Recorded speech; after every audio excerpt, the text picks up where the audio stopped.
కేసీఆర్ ఉండగా 2000 ఇచ్చిండు పింఛను, ఇలా 2000 ఇస్తుండు. అదేదో నా మూసి ఉంటే ఆయనకు ఉంటే చేసుకోమను, మూసిలో చేసుకోమను. మా ఇళ్ళ మించి పోనిస్తే మేము ఇవ్వం. నేను కన్న కష్టాలు పడి రిజిస్ట్రేషన్ చేయించుకున్నా, ఇల్లు కట్టించుకున్నా, నేను ఇళ్ళలో పాసి పని చేస్తున్నా. నాకు మా ఆయన లేడు, ఆ పిల్లలు పోతే నాకు అదే ఆధారం ఇల్లు. ఆయన రేవంత్ రెడ్డి ఇచ్చింది లేదు, మా ఇళ్ళ మించి మాత్రం ఆయన రావద్దు. ఎవరు వచ్చినా మా ఇల్లు కూలగొడితే మాత్రం ఇచ్చేదే లేదు. ఆయన కనుక ఇల్లు కూలగొడితే మా శవాల మించి ఆయన ఇల్లు కూలగొట్టాలి. ఆయన ఎవరు? ఆయన ఇచ్చిందా మాకు ఇండ్లు? వాళ్ళ అయ్యే జాగిరా, కాంగ్రెస్ అని జాగిరా, అది నేను కష్టపడి కట్టుకున్నాం ఇండ్లు.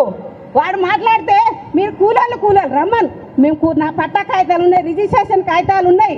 అయ్యా నా కోడలికి రేపు డెలివరీ అయ్యా, దండం పెడతాం అన్నా ఇనలేదు. బయటికి నడిరండి మమ్మల్ని నూకేసి ఇంట్లో జోరబడి మా కోడలు గుంజిండు.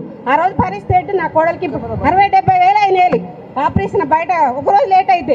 ఈ రేవంత్ పాలన ఏం బాగుంది? ఎవరన్నా మాట్లాడిన వాళ్ళే లేరు. మాట్లాడితే మీ మూసే మరి ఎందుకు పడాలి? మా ఇళ్ళలో మరి ఎందుకు పడాలి? మూసే ఉందా?